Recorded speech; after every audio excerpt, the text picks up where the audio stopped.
Welcome to episode 39 of the Parapod with your hosts Mark and Owen. We're back again for more Paro talk about films and stuff like that.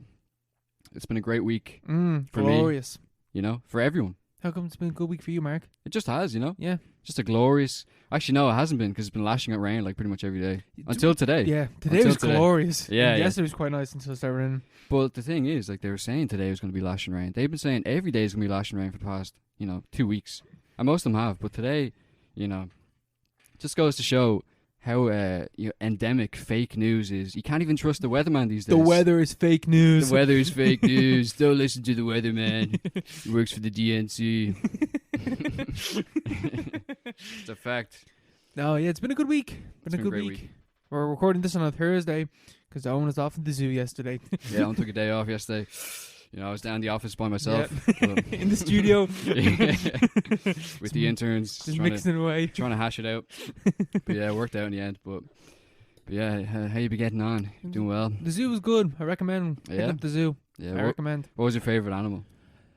Man, there's actually, the animals are out at the moment. Because, the way when you go to the zoo, you might not see everything. The only thing I didn't get to see was, I didn't get to see any lions. That was it.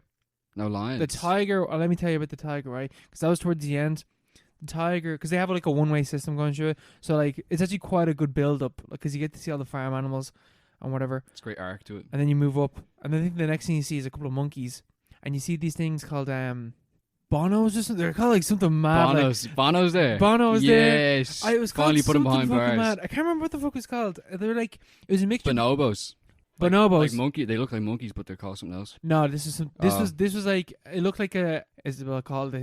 She was like, that kind of looks like a giraffe. And then I was like, it kind of looks like a zebra. But then on the plaque thing, it was like, oh, it's actually closer tied to a giraffe than a zebra. I was like, oh, you motherfucker. What? Can't remember what it's called. It was like this weird horse looking thing. What? Crazy looking yoke. That sounds insane. And then you go around because you see like a couple of monkeys and stuff like that, and you see that thing. You're like, what the fuck is that? Yeah. And then you move on to the elephants and shit. Got to see the elephants proper. We actually have a lot of elephants. I love the elephants. Elephants are they're so noble and smart and stuff like that. Maybe that's why they're all out in there. There for the people to see. They miss the people. They know. Especially elephants, very social animals, chimps and stuff like that. The chimps, man, saw them. I was like, you scary fuckers. Yeah, stay away from me.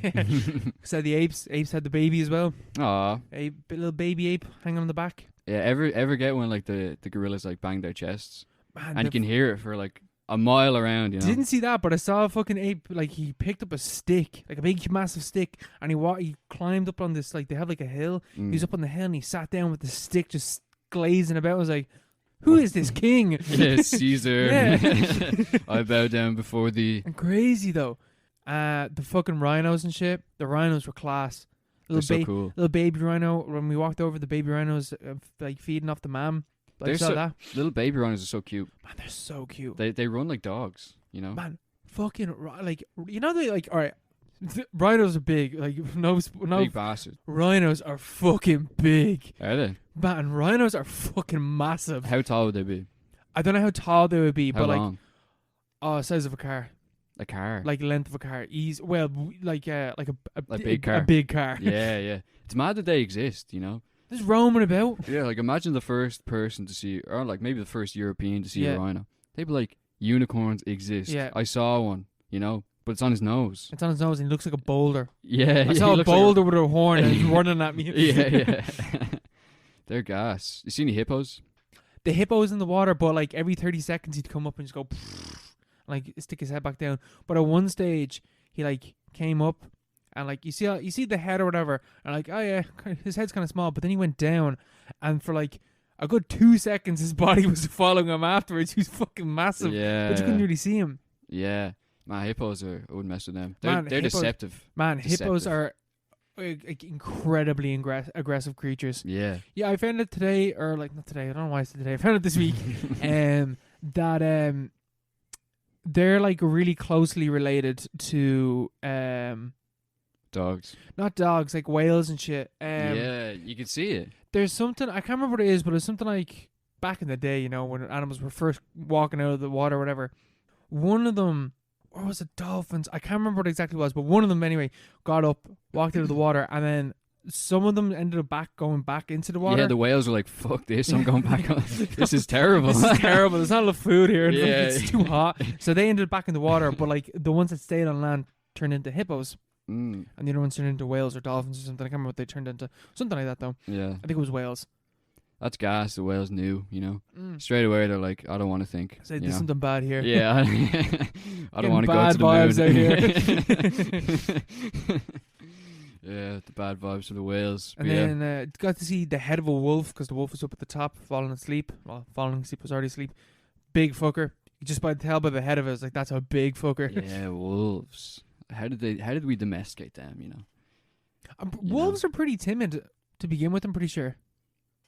I don't know. Like, you know the way that like people are like you get attacked by wolves and stuff like that. I think that only there's only like 2 or 3 wolf attacks a year, because wolves are basically dogs, so they're pretty fucking friendly. Yeah, I suppose. Well, you wouldn't want to run into one though. No, wouldn't want to 'Cause run into one. You know, Like, a dog, you could probably fight a dog. You probably win. Depending how big depending how on big the dog as well. is. But like a wolf, if Game it's over. a wolf versus a man, it's over. You're Yeah. not gonna win. No. Ireland used to be covered in wolves. Yeah, Do you the know? Irish wolf. Yeah, the Irish wolf. The Brits got rid of it. Mm-hmm. Used to be called the Mac Tira, the old man of the country.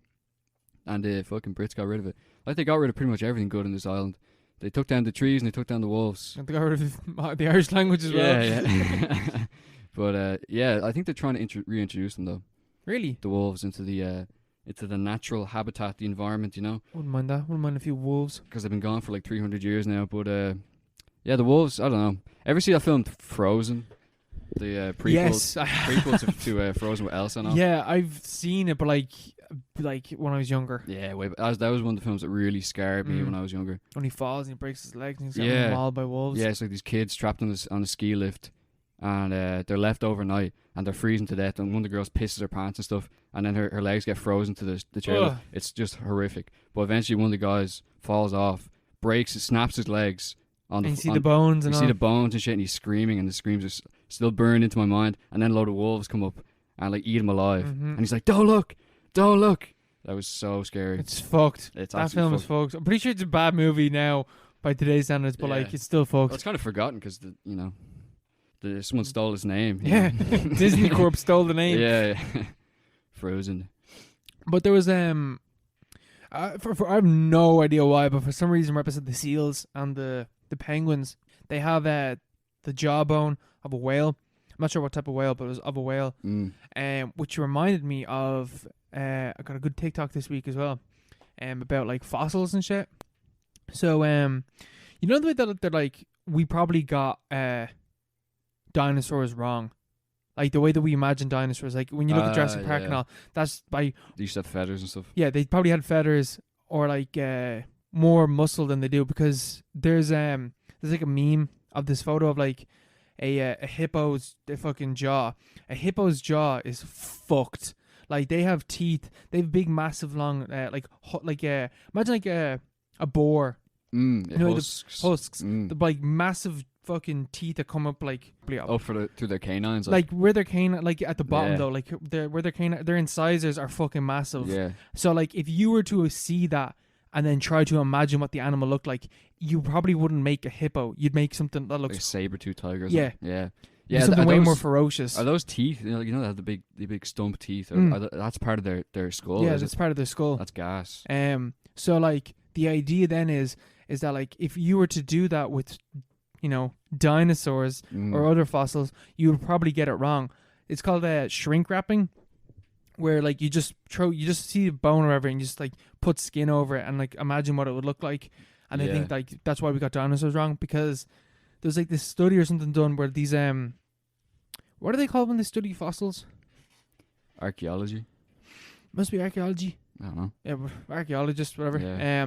They did the same thing with like animals that we have today, like a swan, and they did the same thing with a swan. Swan looks absolutely fucked up. Swan does not look like a swan Teeth. whatsoever. Like a long noodle with like really fucked up eyes and like a really long beak. But then you see a swan in real life, it's like that's not what it looks like at all. Still, So it's still scary, but it's not still what it looks like. terrifying, Yeah. still ferocious, but like completely not what it looks like. Uh-huh. So more than likely, like we have like the completely wrong idea of what dinosaurs look like, because they don't really, when you see like Jurassic Park and stuff like that, they, like you see a T-Rex in like a film or whatever like that, their like bones are really defined because they just like lashed load of skin on it and didn't like properly consider like, oh, the muscles could have looked like, you have no idea what the muscles would have looked like. Yeah. So like, fucked. So they could have been jacked. They could have Jacked been dinosaurs. No. Isabel fucking blew my mind as well, because we were looking at the ostriches, and I was like, that's just a dinosaur. Like, that's just a fucking velociraptor. Yeah. Fucking things, it's so scary. And she was saying like, oh yeah, well, same thing with the T-Rex tiny arms. Like, they probably weren't like that. And I was like, I just stopped for a moment. I was like, they definitely weren't. There's no fucking way that a T-Rex had these two little arms at the front. What would they have? Feathers or something, so they come like little wings or something like that. I don't know. Wings. Like, maybe not a wings. Flying but like, T-Rex. But like, they didn't have the two tiny claws, because why the fuck would evolution give a predator something completely useless like tiny arms? I don't know. We have tailbones and shit, you know. We got rid of them. Useless. We got rid of them though. We still have them. Yeah, but they're down the back. Yeah. Like, they're not. We don't have a little tail anymore. It's like whales. Whales have arms. You just can't see them because they're just sort of like tucked into the side and stuff. Wait, do they? Yeah. They have like vestigial arm bones. It's like a thumb. It's like, you know the way cats. Some cats have I think it's Maine Coon cats have extra thumbs. They have an extra thumb like halfway up their arm. That's fucked. It's from I don't know, from cat Back fucking evolution. Yeah. But it's completely useless now. But we still have it. You know, loads of useless shit gets passed on. Yeah, but nothing as defined as having two little claws. Yeah, imagine that. So interesting though. Like, fossils are interesting, and like the way that we probably definitely have all that wrong. It'd be cool to think about. Yeah. Like, maybe, you know, T-Rexes had massive ears because they never have ears. Yeah. But like, if you looked at a human skull, we don't have ears. We don't either. have ears either. Yeah. Ear bones, but like they just dissolve, I suppose, after. Yeah. So it's probably the same thing. Like, yeah, I suppose. So they would have had ears of some sort. Yeah. Little furry ears. What does a chicken have?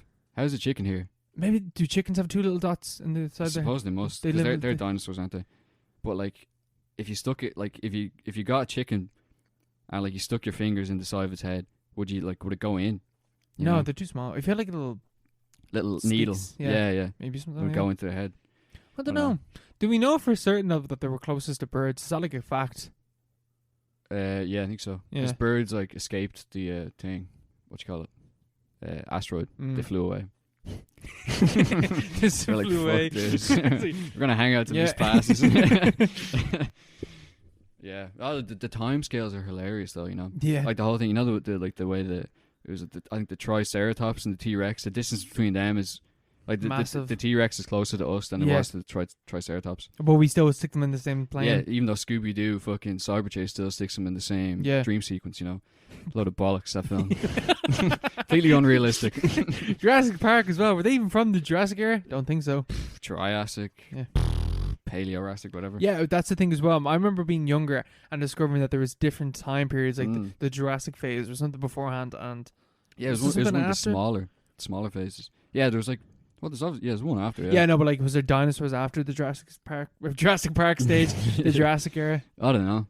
No idea. Stuff beforehand, anyway. I used to know a lot more about dinosaurs. Same. You know, I think everyone did back in the kiddie days. Yeah, I remember having the book of dinosaurs and stuff like that. And I'm like, now I look back and I'm like, that was fucking all wrong. It's all bullshit. It's all propaganda. Fake news. Fake news has infiltrated our paleontology books. That's reptile propaganda. yeah. Saying, there was a golden era of reptiles back in the day. Sure there were. Yeah. Sure there were. You're anti-bird. You're anti-bird. Anti-bird propaganda. I wish we had more like sort of like shoot-offs of the ape variety, you know, like that would look like us. We killed them all. Yeah, I suppose. But like Homo sapiens killed them all. But like, think about the hobbits. We didn't kill the hobbits. Probably not. We did, yeah. We ate them. Did we? Homo sapiens killed out the little hobbit. Are you sure? Yeah. I thought they had their own little island. Yeah, well, yeah. And then we found them and Homo killed them. sapiens got there and killed them. Yeah. That's they killed them all. Yeah. Bad out. Like what? Like Neanderthals and stuff like that. Homo sapiens killed them all. Ate them. It's fucked up. Yeah, it is fucked up. Because like, it is fucked to think that like, in like, because imagine in the jungle or whatever, like gorillas just actively going out and killing chimpanzees. Because that's basically what happened back in the day. Maybe that's why we were like, we went straight to the top. Yeah. You know? We just killed everything else that was possible. Yeah. It was like, this is all for us, you know? It's in that book, Homo Sapiens, History of Oh humans. yeah. It's in that. And then we killed all the big animals, Yeah, like them you know, big one- like the massive sloth thing. yeah, man, and the Irish deer and stuff like that. The big massive Irish deer. Yeah, yeah, That thing is fucking massive. Yeah, and you can see it when you walk into the Natural History Yeah. Museum. It's the first thing. It's huge. Fucking huge. It's like the biggest land mammal or something in Europe, or it was, and we killed it for the crack. It wasn't even that long ago. No, It wasn't even that long ago. Ever hear about that thing? What was it? It was Homo giganticus or something, and it was like 10 feet tall. yeah, we killed them as well. 10,000. It was only 10,000 years ago. Yeah. So we were like, people a lot like us would have coexisted with a 10-foot tall. Human. Yeah, kind Basically. of human. Yeah, mad. It is mad. 10 foot tall. You'd be like, what the fuck is that? Even gorillas like, whoa, this guy was 10 foot tall. Because imagine if like Homo sapiens, like today, we lived in a world where there was still like Homo gigantus and like the real small one, and like I don't know if Neanderthals were around the same time as Homo sapiens, were they, or was that like Neanderthals, man? Yeah, we're all in Europe. We're all descended from the old Neanderthals. Mm. They were big back in the day. I think I remember I went to some museum in France where it was a class museum. I can't remember where it was, but it had like fucking holograms and stuff of like Neanderthal heads, and a big kind of like presentation about the Cro-Magnon man, which I don't know. I can't remember if he was like Homo sapien or Neanderthal, but basically it was like this basin in Germany where Neanderthals and Homo sapiens coexisted for quite a long time, and then obviously we fucked them all up. But we also like bred with them because we could produce offspring with Neanderthals because we're so closely related. But I think they were too stupid or they were something like that. They were a lot stronger than us. They were physically bigger, but they weren't as smart. Yeah, their Same brains with were smaller. Gigantus as well. Their brains were too big and they couldn't really think. Yeah, there you go. Just No goes to thoughts, show. just feelings. Vibes. Sometimes vibes aren't enough. Yeah. I know we say vibes is all that matters in this podcast, but sometimes you need a bit more. Sometimes you need science. Sometimes you need to fucking kill the Satan claw thing. Kill the patch of Satan that is on your body. You gotta remove that You shit. gotta. Yeah, exactly. Yeah, the blood on Satan's claw. You watched this I week. watched this week. What a film! What a fucking film. 1972, I think. Yeah. 71. I think it's around that. Something like that. Yeah, it's like a British film. Folk horror classic. Folk horror classic. It's part of the trifecta of Witchfinder's General, Blood and Satan's Claw, and The Wicker Man, which is like sort of the basis for folk horror as a genre. I think it's set just after the English Civil War. I think it's like the early 18th century, and a load of crazy shit happening in a village. A lot of really bad shit happens in that village. Holy Yeah. shit, that little girl got fucked up. Yeah, there's some mad scenes in it, and they send out basically the lads in London send out like a magistrate, The judge. the judge, a lawmaker, sort of an avatar of the state, and they send him out to sort things out. He So- fucked up that demon thing. That's what he does, Yeah. you know. But yeah, what did you think of Blood and Satan's Claw? That was great. I thought it was really, really good. It was Yeah. like freaky as well. Like the horror in it is really weird. Because it's like, there's no real explanation or anything for what's going on. It's just like, this has just happened. Like this weird shit is happening. The landscape itself is what's kind of causing this to happen. Because it starts off with this dude playing in the field. And then he like uncovers something and he's like, what the fuck is that? And it's like a skull with an eye in it. But it's like kind of human-like, but it's also not human-like. Kind of looks like a beast. And it's like, that looks fucked. I need to tell someone about this. And then he goes off and he gets the judge. And he brings the judge back and he's like, bro, what the fuck is this? And it's not there anymore. Because some kids came over and they found it and they took all the bones and ran away with it and started playing with it and it like consumes them and they can put them all fucked up and they become little Satanists. Yeah, they start a cult. They start like a paganist cult. I think that's like the main thing about it, you know. It's like this conflict between The state and religion. state institutions, which is like includes like Christianity, I suppose. Especially at the time, like you have because they had the bishop as well in place. yeah, like you have like at the time you have Cromwell, mad Puritan kind of guy, and he like solidified the British state. Like that, like this is like set a bit afterwards, but same thing. The judge, the magistrate, is sent out to lay down the law on these hillbillies out in the middle of nowhere in England. Obviously, like the development of the state is like a very long process. Yeah. So for age is like up until like quite recently, you had villages out in the middle of nowhere that would like still believe in like the old gods and their like own thing. Yeah, and paganism like stuff 200 like that. years. Yeah, even in Ireland, like it's not even that long ago. Like you'd have I suppose the mid 20th century, you still had people talking about, the good people and like fairies and stuff like that. You still have superstitions about ring forts. But Even today, you still have that. Yeah, they won't to an extent. If there's a fairy fort, they won't go through it. Remember the motorway that they had to bypass, because if they went through a certain way, you've been going through a fairy fort, and like, you can't do that. Can't fuck with the fairies. Yeah, so they built around it. Yeah, was that recently? Yeah. Yeah. I actually watched the video. I watched the YouTube video at the weekend, where it was like, I think it was from the 70s, the 60s or the 70s, where there was this guy who decided to bury himself alive for like a magic trick or something, like a stunt. But like, he was doing it to prove that fairies didn't exist or something like that, because he did it on a fairy fort. And it was like, I think it was RT or something, interviewing the locals, and they're like, "Oh, do you believe in fairies?" And he was like, "Oh, I do." And like, he's like, "I don't want anyone coming near this fairy fort, and like, anyone who does will be cursed." This is like in the 60s and 70s. Yeah. And your man, he's like, he was underground for like 3 days, but he just did it to be like, fairies don't. He's just like a builder on like a construction site. He's just like, fairies don't exist, and everyone was like, "What? You can't say that, man. They're everywhere." He's never found again. They're listening. Yeah, I didn't see him after that, but yeah, like, Blood and Satan's Claw, they send the magistrate in, and he lays down the law on these cultists who have like Satan's in the title, and it's like alluded to be like a demon, like a Christian demon. Not really. Yeah, it's not really something else. It's not really about that. Yeah, it's more like, because they start chanting like, it's not Beelzebub that they start chanting. They start chanting the name of something else, some other type of demon or devil. But it's like, it's not. It's like that thing in Penda's Fen where he's just like, any like new religion has to call any other old religion's god a devil. Yeah. And that's what's going on in this film. That's like, to Christianity, it's the devil, but it's not really the devil. It's something else. Exactly. Yeah. They just call it Satan because it has to be the other, because that's the whole. That's how you build a project like the state. It has to be. You have to have another, and the other is paganism, Satanism, stuff like that. To be fair, they did kill 2 kids as well, so it's pretty fucked up religion. But also, to be fair, yeah. so is Catholicism. Yeah. I can't really say much. Still sacrificing kids in the 90s, But like, I love the director was Piers Haggard, and he had this. He was doing an interview for a documentary. I think it was called The History of Horror, which is worth a look. Which sort of invented the whole folk horror categorization and like developed the trifecta of the 3 movies I mentioned. But they did an interview with Piers Haggard, and he was talking about, like, first, like, the extremity of the scenes. Like, there's a really bad rape scene in it. It's fucked. Which is fucked up. It's really fucked. And it's a kid as well. Yeah. It's fucked up. And they don't like you see it, like, it doesn't shy away from anything. Yeah, it's horrifying. I was I was watching, I was like, because it's already pretty fucked up until that stage anyway.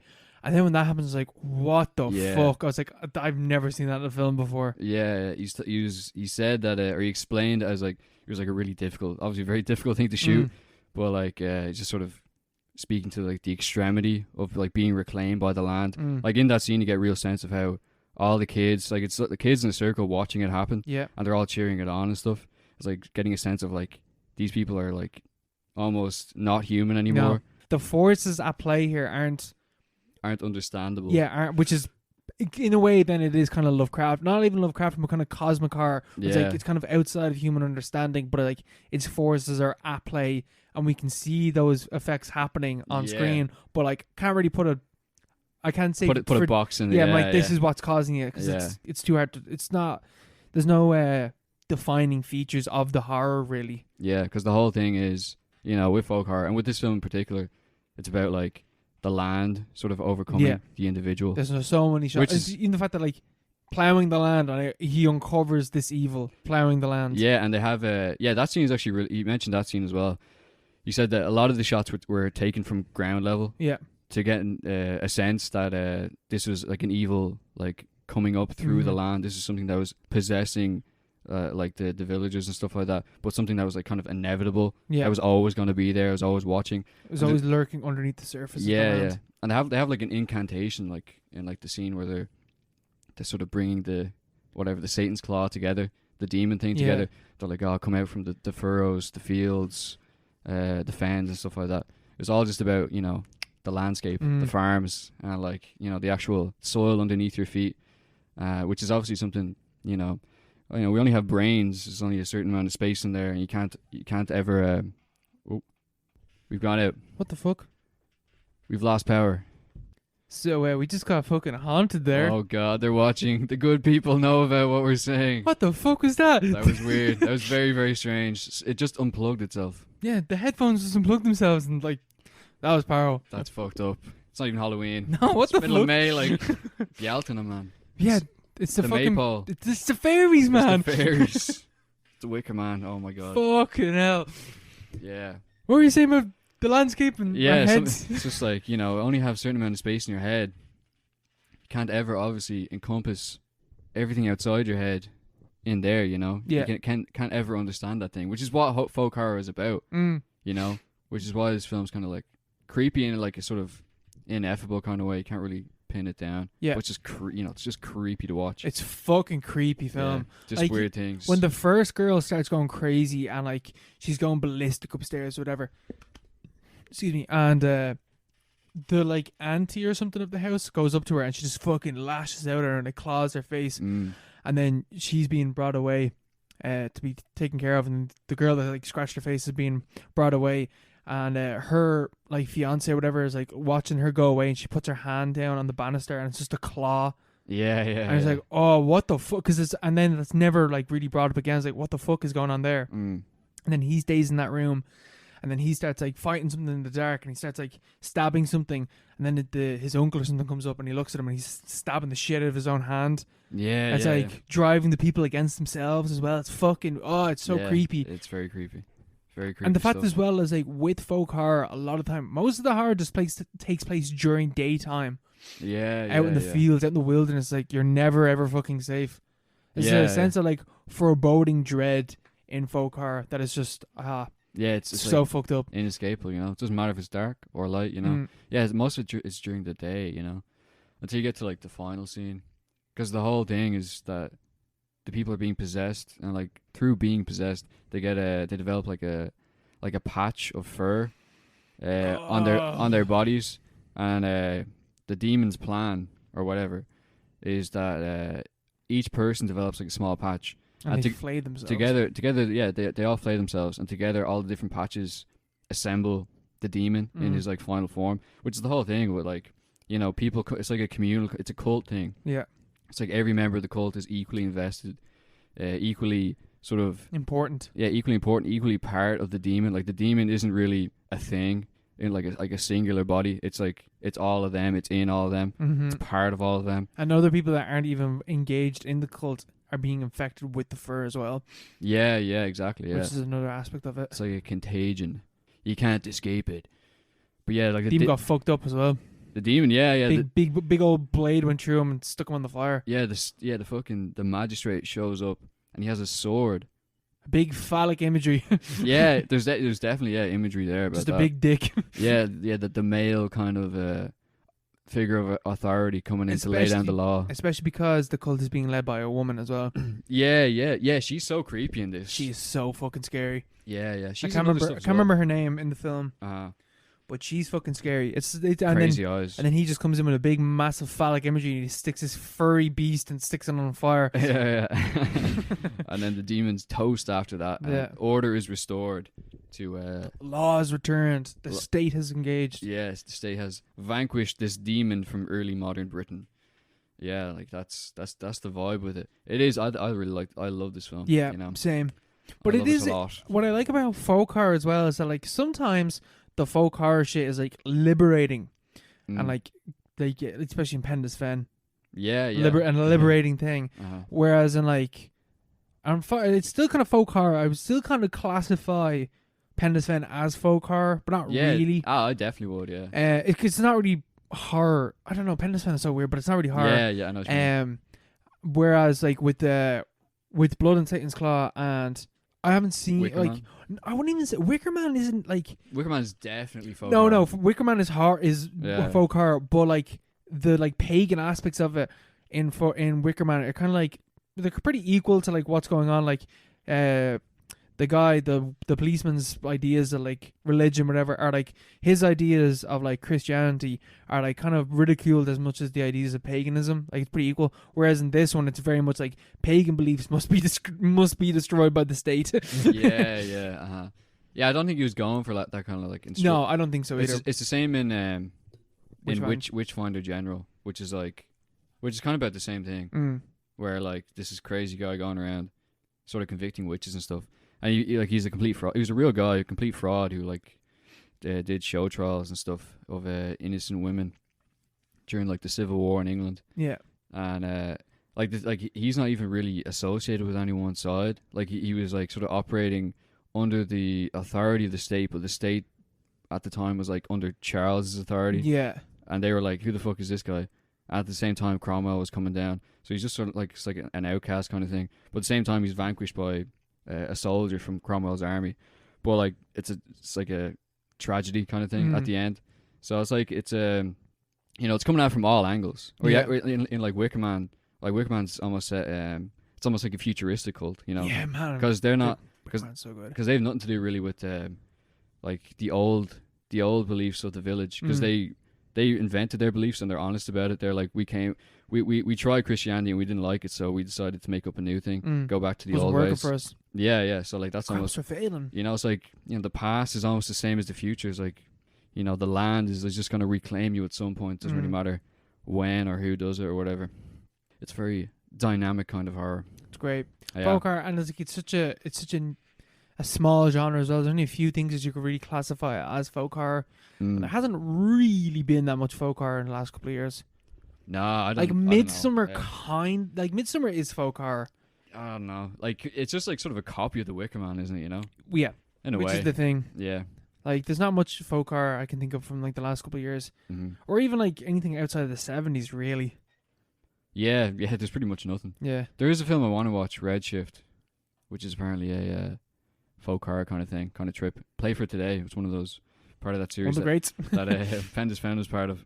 But it's very hard to get a hold of. Like, it's not available anywhere online. You have to... And the bollocks. And you can't rent it or anything. You have to order a DVD off the BFI, so... That's like 15 quid, so I'll get around to that eventually. Yeah, eventually sometime.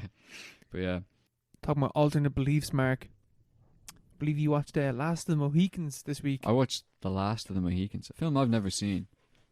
A film that I frequently get mixed up with Apocalypto, for some reason. Yeah, fair. I don't know why. I don't know why, but I understand. I think there's like some tie. Yeah, I don't know. Even before I'd watched the films, but it's actually nothing like that. But it's about Daniel Day-Lewis, and he plays a Mohican. He plays a Mohican. He plays a guy who's a settler or something like that in North America. Or it's set during the French-Indian War, I think, of the mid-18th century. So this is when France and England are like battling it out for like domination of North America. But like you also have the Native Americans who are like, "You're here, lads. What's this about? You know, this is our stuff. Get the fuck out of here." Yeah, get the fuck out of here. And it sort of follows the Mohicans. Or it follows, well, it's called The Last of the Mohicans. So it follows a Mohican and his son, Uncas. And he's like sort of, Daniel Day-Lewis is tagging along with them. He's called Hawkeye. But he was like, he's a white guy, a white settler who was raised with the Delaware Indians. So I was like, you know, he's completely, you know, native. He's just not ethnically native. You know, he speaks the languages and stuff. And he was like, he talks like this and stuff. So nice. It's like Daniel Day-Lewis, method acting in Indian. Acting. Yeah, that's Native American. Yeah, he tried it with the blackface, red face, I suppose. Yeah, they're like, Daniel, he's white now, okay? Please don't do that. But yeah, this is directed by Michael Mann. Oh, from Heat and shit like that. Yeah. No way. You know, Munich, I think. And Collateral, is that his one as well? Collateral, yeah. Munich was someone else. But yeah, he directed this. It came out in 1992, and it is good. Action packed, and it has a cool kind of well, it's not really cool. It's like everyone does it, but like the settlers are kind of embodied by, they're kind of like uptight, kind of sexless, loveless, you know, like the British settlers and stuff. Yeah, and they're the like Puritans. Yeah, and it's like at the start you have this guy who's like, they're trying to build a militia from the natives. The British trying to build a militia from the natives to attack the French, because the French are like laying siege to some fort or something, and the main British guy is like, he's like trying to get out with some girl, and she's like, I wish I had feelings, but I don't like you at all. And he's like, oh no, we have respect for each other and stuff. Like that's perfect. That's all you need. That's all you need for a marriage. We're gonna be the best couple in London. And she's like, all right. Fair. So like, but Point like, taken. the entire time she's like, she's like, oh fuck this, Yeah. And then Daniel Day-Lewis' character comes in and she's fucking, She gets she's it. loving him. She wants that Daniel Day-Lewis dong. Yeah. So the British guy is like this sort of uptight kind of, civilized quotation marks, sort of straight edge loser, colonist, and then, the Chad. and then Daniel Day-Lewis is the Chad kind of. He listens to the wind and stuff Yeah. like that, and he listens to the earth, and he's like, he embodies nature, I suppose, sexual desire itself Yeah. in a way, because he's basically vibing with stuff, and he switches allegiances at different points as well, and he knows his worth, he's always Yeah. like, I don't need yous, yous need me, like I was here for, my people were here first, Yeah. Because I was about to say, like, so she goes for Daniel Day-Lewis because he's like, he's hot. he's hot, but he's like, he's like native, but he's also a white guy, so it's okay to go with him. That's why they got Daniel Day-Lewis. They're like, if there's an actual Native American, the audience would be like, what? Yeah. So they have to get Daniel Day-Lewis in. Is this movie kind of racist? Like, No, like it definitely could have been, and you can like sort of look at it that yeah. way. But like I think if you put like a Native American actor in Daniel Day-Lewis's place, like the film would just be perfectly fine. Like that's the main problem with it. But like Yeah. So It was like 92. They weren't ready for that shit. it was 92. Yeah, it's a different time, man. Because it's not like a cowboy and Indians kind of thing. Like it does treat them with like Respect. a lot of respect, you Yeah. know, and they're like a serious player, and like it's not even like like the natives come in and like sort of teach the English and the French that you just have to fucking love each other and stuff like that. It's more like there's bad Native Americans, good Native Americans. There's different coalitions. It's like a real kind of it's like because it's based on true events. You know? So that's how it actually played out. The French and the English both used kind of like native militias to their advantage. Particularly the French, because the French had didn't have as many sort of colonists along the river where this takes place, and so like the main bad guy, Native Americans, called Magua, and he's a Huron Indian, and he like kills loads of cunts and stuff, and he's badass, but like he's constantly haunted by this sort of memory of the slaughter of his people, and stuff like that, which is understandable, you know.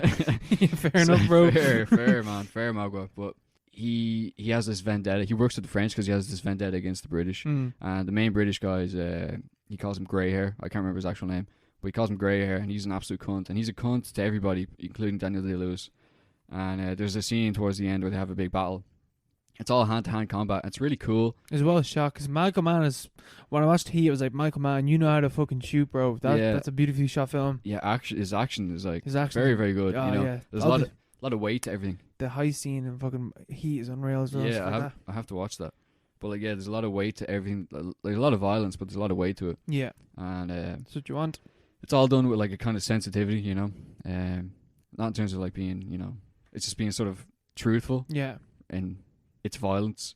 But there's a scene in this like main battle where Magua gets a hold of Grey Hair and rips out his heart and looks down at him and is like, know that I will wipe your seed from the earth. He's like, he's going to kill his two daughters. Yeah. And that's the daughter who is hot for Daniel Day-Lewis. Yeah. So that's what leads up to the whole kind of finale. But obviously, Magua's always haunted by this kind of thing. He becomes the whole point. Also, the moral message is he becomes the monster that he hates. You know, he becomes what he hates the most. Like this kind of kind of genocidal, kind of crazy guy who just wants to kill people. And genocide is just not a good idea. Just stay away from it. Hot take. Magua, chill out, bro. You know, but then there's this whole thing where the love interest is being taken off to be burned at the stake, and her sister is given to Magua as a wife. And Daniel Day-Lewis is no, take me instead. I will burn. I'm a British citizen or something like that. I'm way more valuable. And he tells the British guy, the straight edge British guy, he's like, translate that to the chief, and he says it. but then they take away the British guy. And it turns out the British guy told the chief, take me instead. So Daniel Day-Lewis walks off with the British guy's wife, and they sort of, He cooks him. Yeah, he cooks him. With his final breath, he cooked himself. And then they burn him alive, and Daniel Day-Lewis is like, he's in the hills, and he shoots him in the chest, puts him out of his misery. Nice. But, it's like an adventure story. Yeah. A very, very basic adventure story. It's like a Treasure Island kind of thing. It's like, It's got Michael Mann and you got Michael Mann, great action scenes and Yeah. stuff, and it's based on true events, which is a cool kind of aspect to it, but like, yeah, it's all right, Yeah. What can you do? I thought it would be way better. It took me like 4 hours to finish it, because anytime a different thought came into my head, I would just pause it and like go do that, It's like one of those films. Yeah, I know what you mean. Yeah. There's so many movies like that, man. Yeah. Cause like, yeah. When we go for a break, Yeah. I'll tell you about my new project, Mark. Oh shit. My new project is to watch all the Rob Zombie films, because, last couple of weeks talked about the Halloween remake, 2006 or 2007, and then I talked about Halloween 2. Now, I went back, because I was like, Rob Zombie, right, bro? I've heard good things about your films. I've also heard very mixed things about your films, but let's go back and let's watch your first film, House of 1,000 Corpses. No, wrong. House of 1,000 Corpses. There's no A there. It's House of 1,000 Corpses. Don't know why he did that, but he did. Remember a while ago we were talking about, I wonder what it would be like if Rob Zombie did a Texas Chainsaw film. Yeah. Well, here we fucking are. This is it. This is it. This is a Texas Chainsaw movie, basically. It even has Chop Top from Texas Chainsaw Massacre 2 in it. He's actually in He's it. in it. The actor. The actor is in it. What the fuck? Yeah, so like What does he do? Does he just play himself? He plays basically himself. Like he okay. plays like that kind of character, kind of Yeah. like a torturing redneck kind of dude. All right. What's it about? I've heard the name of this so many times, but I was always like, this. It doesn't sound like my kind of thing. What's it about? I don't think it will be a thing. I think you might think this thing's pile of shit. Kind of is a pile of shit, but it's also kind of good. I don't know. It's a weird one. So House of 1,000 Corpses is about. So it starts off. We're in this like haunted house kind of place. This like weird sideshow that you'd find off like. In America, you can be just going down a fucking like one of the side roads, or whatever, in the back end of nowhere, and there could just be like an attraction. Yeah, out in the middle of nowhere. So it's one of those places. It's run by some clown dude. Can't remember his name. He's a really famous like character in the Rob Zombie canon. Can't remember his name though. And he's there, and he's getting robbed by these two dudes, but they end up killing the two dudes. And it's like, these dudes are fucking crazy. And then Dwight from the US office comes in with his 3 mates, and they're all like going around these weird like freak show kind of things, and like looking at them, whatever, and writing a book about it, whatever. And they get told by the crazy fucking clown dude. He's just like, "Oh, you ever heard Dr. Satan?" And he's talking about this fucking mad fucking scientist that like did all these weird experiments on people, and then they hung him. And he's like, "Oh, the tree that he was hung was somewhere out there. Here's a map for it." And they go off, and then they get captured by all these hicks, basically, that like take them and like torture them. Well, they didn't even torture them; they just kill them. But like Dwight gets fucked up. Dwight gets turned into a fucking freak show thing where he gets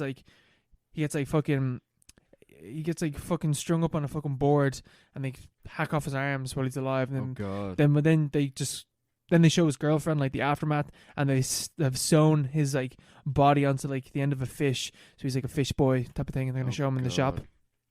But like, it's not that gruesome, honestly. It's really not that gory, because like Rob fucking Zombie, I don't understand. Like, the style in this movie is so fucking weird.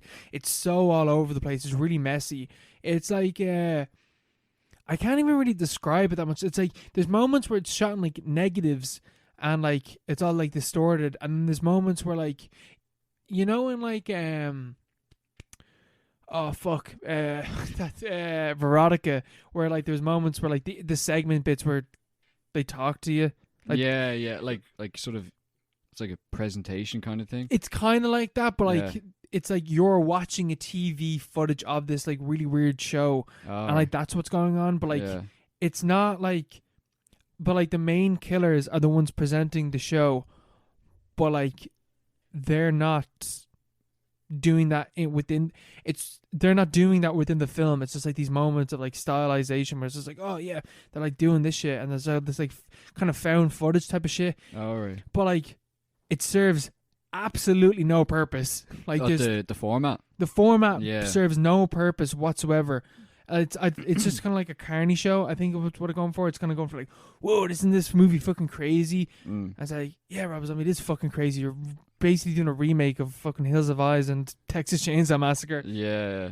To the point where they even have this like big fucking massive dude who comes in. I think they call him Baby. Baby is the girl. I can't remember. I think they call him Tiny or something.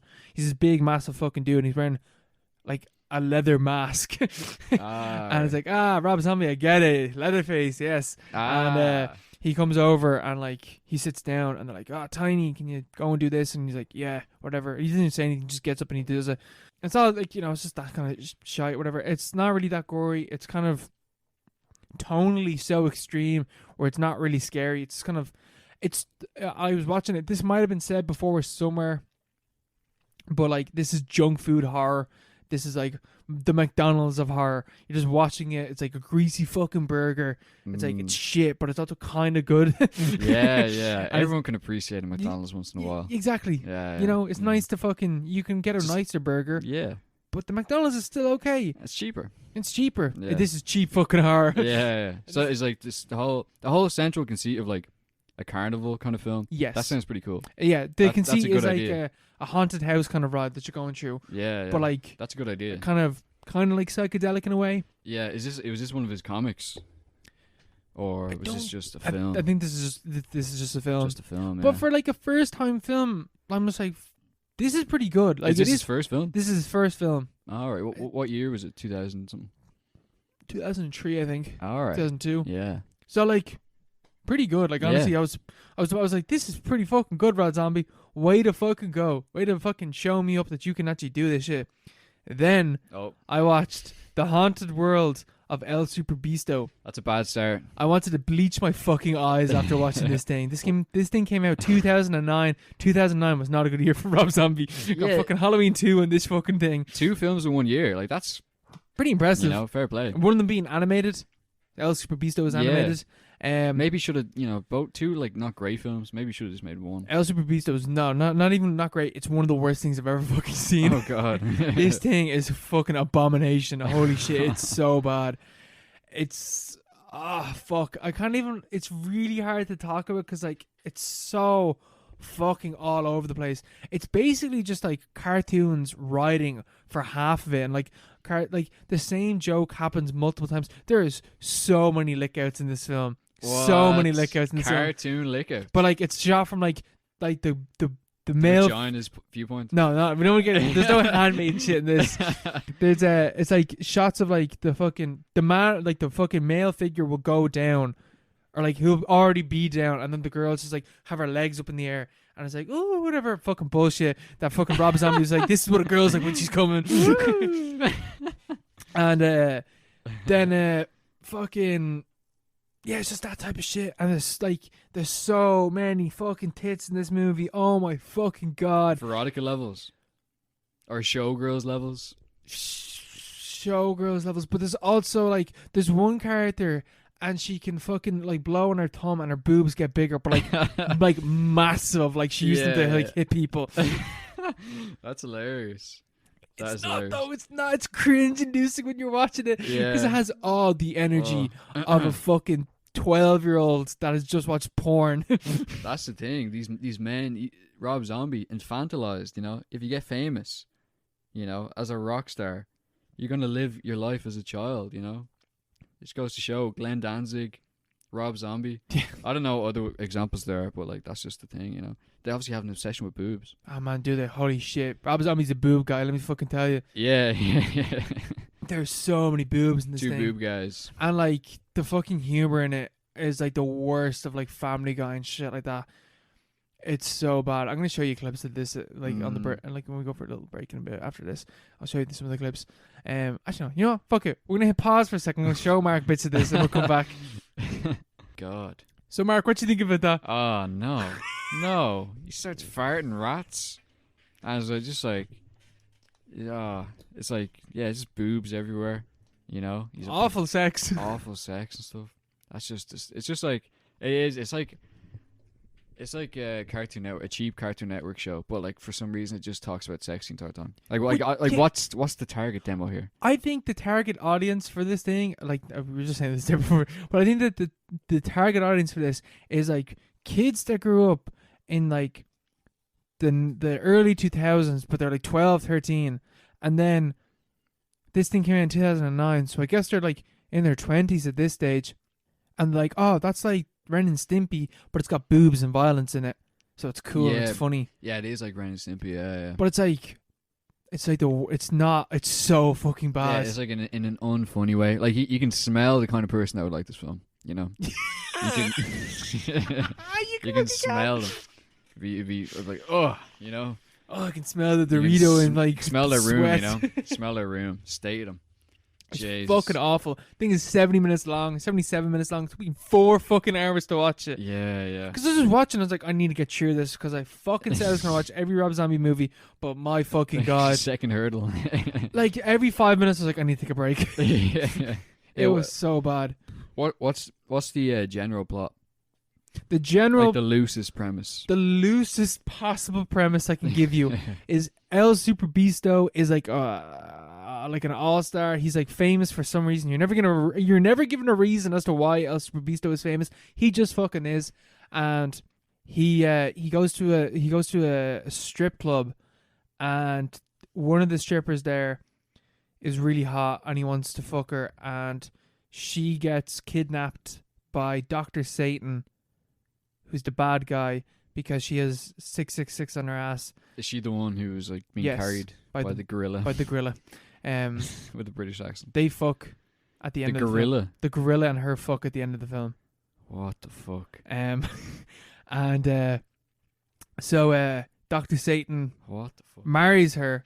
Like, El Superbeasto does not do anything in this movie. Dr.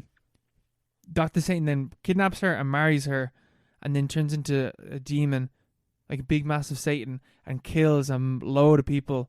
Like he eats a baby and everything. Like you watch him eat a newborn child and stuff like that. And he steps on a box of kittens, and then he kills her. He kills the girl that did this because Dr. Satan wants El Superbeasto's sister instead. So he kills the girl that has got 66 in her ass. But in doing so, like, null and void, like, the contract that he had. I don't know. It makes no sense. He turns back into small Satan, and then it's all problem solved. That's it. Okay. Movie's over. So Superbeasto, what's he doing the entire time? Is he in that dungeon with the guy with the big balls? For a bit, and then he escapes, and then he tries to defeat Dr. Satan, but then he doesn't. He doesn't really do anything. I don't actually understand how this thing is as long as it is. This thing should be 30 minutes max, and it's twice that length. Yeah, make it a short, yeah. I don't understand. It'd be more charming. More charming as a short, you know. Well, like less offensive. Because like, all the jokes are the fucking same. Yeah. Every joke is the fucking same. Oh, I like sex. Boobs. Grosso humor. Very, very smart, Mr. Rob Zombie. Yes. Very nice. Yeah. But yeah, fucking awful. One of the worst things I've ever fucking seen. It's painful to get through. What's the next one? I'm going to watch The Devil's Rejects because I've heard that's good. I'm going to watch the Firefly trilogy because that's House of 1000 Corpses, which ends on the end ? Oh. And then The Devil's Reject is the next one after that. And then 3 from Hell completes the trilogy. 3 from Hell. Then I'm going to watch Lords of Salem, which is his witch film. And then Rob Zombie's 31, which I've heard is fucking horrendous as well. When's that from? 2018. There you go. He's still making movies as well. Yeah, how old is he? Must be in his 50s. Everyone's getting old these days. All these filmmakers. He's the Scorsese of our time. Scorsese of horror. Yeah, who's the big guy in horror these days, you know? Ari Aster. Ari Aster, the guy who did The Conjuring, you know? Yeah, James Wong. What are they doing, you know? Like, where's the next generation? Yeah, I don't know. It's probably in the indie scene. Fucking what's his name? The guy that did The Lighthouse. Oh yeah, the Eggers, yeah. Yeah, Robert Something Eggers. Yeah, Robert Eggers, yeah. Yeah, I suppose he'll do something, yeah. Or Yeah, you see the one he has coming up with the Northman or something yes, about Icelandic folklore. yes, Yeah, that sounds good. Yeah. Sounds really good. that sounds cool. Yeah. There's a female director as well that's really good in horror, but I can't think of her fucking name. The Relic is her film. She's meant to be really good. The Relic. I've never heard of The Relic. Or maybe or I have. or it's just called Relic. Oh, Could I be getting that wrong? Is it a woman? I don't know. I can't remember. yeah. Yeah. Aye. Do you want to hear about the other worst thing? And you also watched this. I also watched this groundbreaking work. Yeah, this groundbreaking short film 2010. by the great Jimmy Savile. Jeremy Savile. Jeremy Savile. GayDate. I saw this on the docket and I was like, GayDate. Never heard of that film. So I was looking into Google. Oh my god, it's just like I was like, what is this? You know, what's going on here? All these results. Is Owen just going to talk about his gay dating website? Yeah, you have to go. Yeah, like, you have to go looking for this. Yeah, it's on YouTube. GayDate is also one word. Yeah, it's one word. It's like it has like 50,000 views in like 12 years. That's by this guy called Jeremy Savile, and he's like he writes, produces, directs, stars in GayDate.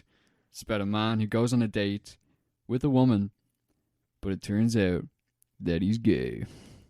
And that's it. Like that's the punchline. But the punchline is the same punchline for 8 minutes. Yeah. It's over and over again. Yeah, it's like a one-off joke. That's not good, but then they stretch it out for 8 minutes. I think he. This is like one of the most homophobic fucking things I think I've ever seen. Yeah, it's just him talking with a lisp, and he's like doing like mad. He's got his drink. He's like, He's like, ooh, He's girl. like, I'm just from San Francisco. Yeah, I'm from San Francisco. I'm from like the gayest district in San Francisco. Yeah. And she's like, I was like, I just have 2 dads. This is just the way I talk. It's like, yeah. fuck you, Savile. I speak gay. It's called metrosexual. It's like what's the joke, man? What's the joke? There were like I was talking to people about this as well. Patrick made a good point about this. He said there was a moment where like they could have made a semi-decent joke where like he's listing off actors. Oh, Brad Pitt and Johnny Depp. Yeah. He's like, listen, they could have. There's a chance there where you could have done something there potentially. Where like he could have done like name like an actor that everyone knows that's gay, like a Kevin Spacey. Everyone knew that Kevin Spacey was gay for Tom fucking Cruise. years, but like has never. Yeah. It didn't come out. That would have aged fucking horrifically. But to be fair, GayDate has aged fucking horrifically, so it doesn't really fucking matter.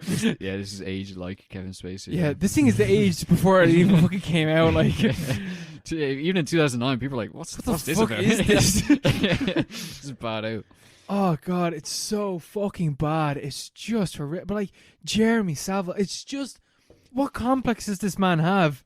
He's still making movies. Still, That's the thing. LaQuisha, which I'm gonna watch. LaQuisha, and he had a different one that I saw that I forget the name of. He had another one, but like, I read the synopsis of a Letterboxd, and it's about a man who has a fiance, and he puts her through a bunch of trials to see if she's a good enough wife for him. I don't think this man has a level of fucking irony within his body. He does not understand the irony of any of the shit that he's doing. Yeah, I don't know. He's just one of those guys, you know? It's so literal. Like, yeah, it's just like, you know, how do these people, you know, like obviously these people grow up in like extremely supportive environments. Too supportive. yeah. You know, oh, that's great, Jeremy. That's great work. You know, you should go to film school. No, you shouldn't. I know. Because it's not shot like it's shot bad, but like for an amateur, it's not that bad. You know. Yeah. You know, it's not that bad. The Like, music is awful. it's just stock music. Yeah, just playing On constantly, repeat. looping in the background. Yeah, but like your one is a good actress. Yeah, but he's fucking horrendous. Yeah, he's terrible. He's a terrible so actor. bad. Like, yeah, like he's so like, it's just like a caricature. Yeah, if you saw someone doing this at a party, you'd be like, "I'm out of here." You know? Yeah. If someone was doing this at a party, they'd get the shit kicked out of them. Yeah, but like it's like that level of impression. You know, it's like, oh, like this guy must be fucked. Like he must be fucking locked if he's doing this. Like it's just everything's exaggerated, and he does just like the most like basic like low effort gay impression voice or whatever. You know, it's like, what are you doing? Biggest stereotype. Yeah, it's just stereotypes. But yeah, there's no jokes really. There is no jokes, but like Yeah. when I was watching, because like I want to watch LaQuisha, because for those that don't know what LaQuisha is Jeremy Savile stars wrote, directs, and edited a film where he plays a white man that can't get a job at a radio show, so he impersonates a black woman and becomes fucking huge from it. Now, because of the level that this film goes on, GayDate went on, like, what is there ever going to be a moment in Laquisha where like they're like, this is fucked up, you shouldn't be doing this? It's like the cast and the crew just like stop filming. Yeah. Like, Jeremy, don't do this. Don't do this, man. This is fucking career suicide. And they leave it in the film. But like the thing is I'm like, is he aware that this is a fucking horrendous thing? Because in GayDate, that never happened, because he's like, I was like, okay, so he's not actually gay. But then the punchline is, no, he actually is gay. The thing is as well, is like, the punchline is that he asks her, after her being like, oh no, he's straight. The punchline is that he says to her, have you ever used a strap on? Yeah. And he's like, oh. He's like, oh. He's like, oh, you ever used a I'm strap gay. on? But like, using a strap on, that doesn't make you gay. You know what I mean? Like, if a girl pegs you, it doesn't make you gay. Yeah. Which is like, like, you know what I mean? Like, it's like, yeah. there's no like irony in this man. It reminds me of in Extras. Yes. Where what's his name? Ricky Gervais' character does like, he sells out and he does that like sort of like Little Britain impression. Yeah. And he's like, but like Ricky Gervais, the actor, is just making fun of Little Britain, doing like a poor impression of a poor impression in itself. Mm-hmm. Like, that's what this reminds me of. It reminds me of a parody of a really bad impression. And that's what he's doing the entire time. Even the last one was like, have you ever used a strap on? I can just imagine Richie Gervais' character just saying that line, It's so funny. It's so bad. It's funny in like other things, but the problem is like, this feels like a parody, but it's not a parody. Yeah, that's the thing, yeah. It's like, it's just bad. It's just bad. It's a bad short film. It's a bad guy. Yeah. GayDate. No. Wait, how did we find out about this? Because I came across Laquisha on Letterboxd. Laquisha, yeah. And I saw this 8-minute short by this guy, and I was like, alright, let's watch this. And I was like, this is one of the worst things I've ever fucking seen. Yeah. But talking about bad representation, let's talk about some good representation, Mark. Good reps. For our recommended film of the week. fortnight. Of the fortnight. I take my camera with me wherever I go, trying to find my soulmate. I know there's got to be somebody out there somewhere. Sometimes I feel so old-fashioned. There's got to be somebody out there somewhere who can hold me in their arms and tell me everything's going to be okay. Nowhere, directed by the great new... What is it called? The new queer cinema. New queer cinema. Greg Ariaki. This is Nowhere, and it is described as, where the fuck is my letterbox? Give me 2 seconds. It's described as Nowhere is described as, why is my phone not loading? It's described as Nowhere. 90210 on acid. The film tells the story of a day in the lives of a group of high school kids in Los Angeles and the strange lives they lead. That's it. That's it. Yeah, it's the same kind of crack as Gummo. Not like... It's like the reverse of Gummo. Yeah. Or like geographically. Yeah. Or I've heard it described, or I haven't heard it. No, I've never talked to someone about this, But I've read it that it was described like the kids of Los Angeles. Yes. Because kids is about New York being fucked up and all these kids doing fucked up shit. This is about, kids in Los Angeles doing like crazy shit, and they're all like, they're like normal kind of. It's about like the teenage experience, I suppose. Yeah. The alienation. The alienation. Yeah, and actually uses like young actors that are actually, in the business and stuff. Mm-hmm. Like they're all from Los Angeles. They're all like it's like an ensemble cast. Like, you'd know pretty much everyone in it. But because they all went on to do things. Did you notice the girl from fucking American Beauty is in this as well? Is it Angela, her name, in American Beauty? Like the girl on the poster and stuff like that. She's in this. She's the young black kid, his girlfriend. Oh, yeah. That's her. Yeah. But like, she wasn't in anything at that stage, but then she went on to be in American Beauty. Yeah. With Kevin Spacey. He's come back around to Spacey. No, you see Heather Graham's in this. Which one was she? She was Ryan Philippe. No. The guy who's like running around in the Cadillac. Yes. And his girlfriend is Heather Graham. Like Who was she? she's like you know, she's in like fucking dodgeball and stuff. Oh, yes. She's in loads of stuff. Yeah, you, yeah, you yeah. know her. Like she's usually blonde, but Mm. she's like brunette in this. So you don't really see her. Just tell by her face. And they're all really young as well. They're too. all mad young. Yeah. Like the only one that really hasn't gone on to do much is the main guy Mm. who was it, but he was in Independence Day. So I was like, I know that guy. He's in Independence Day. He's James Duval. James Duval. Yeah. But yeah, he's like the guy, the crazy guy's dad or son in Independence Day. But he's great in this. Very, very good, you know. They're all great in this. Yeah.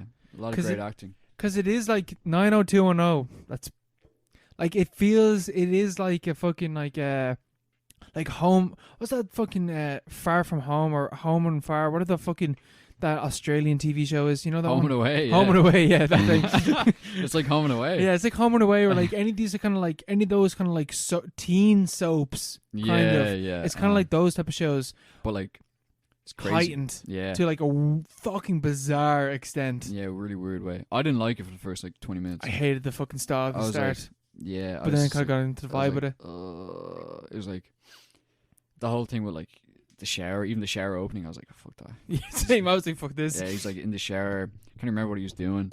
Just wanking. He was just wanking. Yeah, he's wanking. He comes out of the shower and his mom's like, "What are you doing? You're touching yourself too much. Your hand's gonna fall off." But she says in like it was almost like the intro to Sleepaway Camp. I was like, oh, is this gonna be the whole film? But it's not, you know, or like it is, but like it picks up in a way that like it makes a lot of sense. Yeah, you kind of. I You feel vibe. like with like it's the same thing with like with Gummo, in a way. It's like you kind of get in with the vibe of the film, and then it all just kind of slots in together and works. So like the opening line of the film is LA is like nowhere. Everyone here is lost, and that's basically what the film is. That's about it. Like it's just like all these people who are alienated and like don't know what they're doing, kind of disorientated, kind of like they're all kind of daydreaming, walking around in LA, just kind of floating about, doing their things.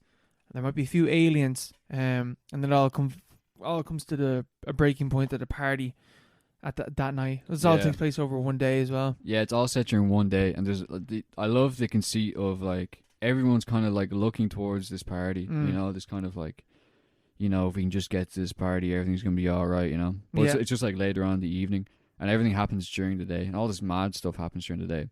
All these like different stories, and it's like Gummo that way, like a montage or like loads of vignettes and stuff that all kind of revolve around. Like it's more focused almost than Gummo because it all converges at the end towards the party. But you're always following Dark, your man Dark, James Duvall's character. And, He's so hot. Yeah, he's a king. Yeah. He is a king, you know.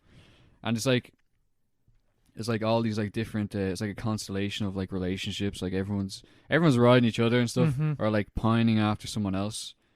Like he's trying to get with Mel, but Mel's with Lucifer. Yeah. But also him at the same time. Yeah, they're in. I looked up on Wikipedia. They're both bisexual and in an open relationship. All right, yeah. But he doesn't want to be in an open relationship. Very clearly. Yeah, he wants a closed relationship. But he's also kind of gay for Montgomery. Yeah. But He's not kind of gay. He's really gay for Montgomery. Yeah. But he's like he doesn't like he's more like dreaming about it and stuff. But Montgomery wants to ride someone else. But she wants to ride a guy called Elvis. It's literally just like a spider web of people who want to ride other people. Yeah, it's just like, you know, teenagers doing their thing in LA. That's all like mad. It's like a hysterical kind of style. Like everything's like exaggerated and like really stylized, you know. Yeah, the way that James Duval talks in this film reminded me of how Bundloaf. Yeah. I was thinking of the same thing. Yeah. What's his name in that? Gus. Yeah, he talks like Gus. He talks like Gus. He does. He talks about. He's like, yeah, I don't want to. I can wank in the shower if I want, Mom. You know. Come on, Mom. I love you, Montgomery. Yeah. He kind of talks like that. Yeah, he's always smoking as well. Always smoking. That fucking hair, man, and that fucking earring. His hair is great. That earring. His hair is so cool. Let me tell you, doing things for me. Doing absolute things. You know, you love to see it. But yeah, it's just about like just a bunch of like people who are like they're kind of lost in LA. Like LA's fucking materialistic lifestyles kind of alienating them and fucking them over, and they don't really know what they want to do with their lives. Because it's like their age is kind of weird, and like the settings are really fucking weird. The sets are amazing. The sets are amazing, but like everything feels really artificial in terms of like the sets and the way that they talk and the lighting and everything. It feels to me that like it's all about how artificial and fake LA is, and that's like basically the whole like one of the things in the film is about all that type of stuff, because like it feels so artificial. Yeah, everything's like sort of all the sets are really cool, you know. The bedrooms are amazing. Yeah, it's like a I don't know, it's like a dream, you know. Yeah, a dreamy kind of landscape. And like even the interactions between people are like stylized in a way. Everyone has their own kind of way of talking and stuff. Yeah, everything's very distinctive, and the characters are very. It's like Gummo. Like you don't really spend that much time with them, but like the time you do spend with them is like so reflective of who they are and stuff like that.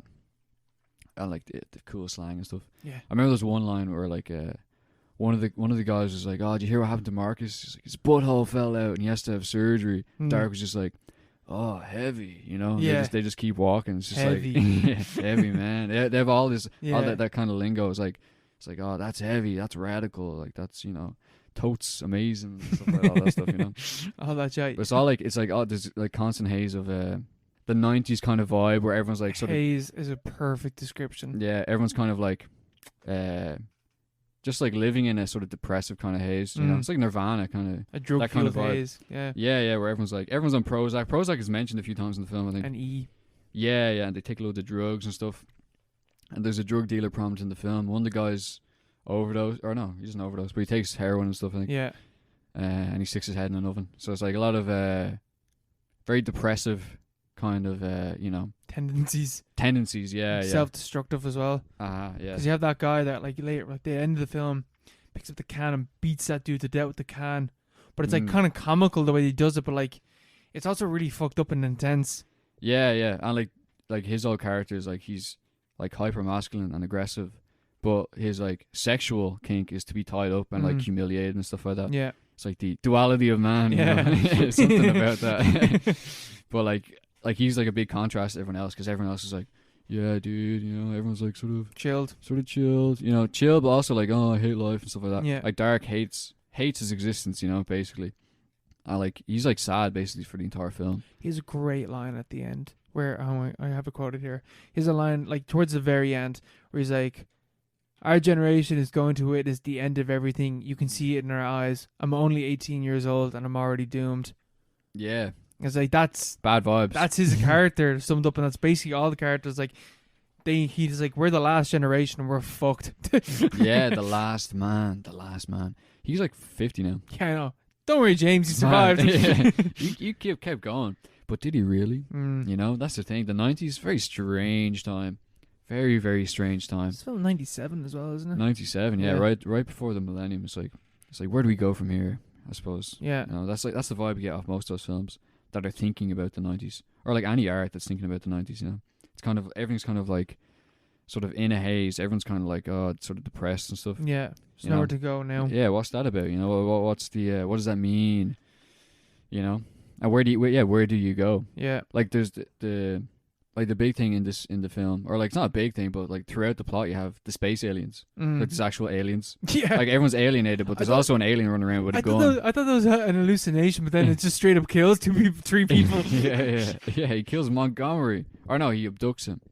But like, there's an actual alien running around, and he's like one of those. He's like a reptile, like a reptilian. He's like ever see the Goosebumps episode? Yes. Where they call all the creeps, and the creeps are just reptilians. He's like one of them. Yeah. And he walks around with a gun and shit. He's like shooting people and stuff. But like, you know, what does that mean? Yeah. You know? Alienation. Aliens. Space aliens. Montgomery gets abducted by the space aliens. Montgomery is a twin soul with Dark.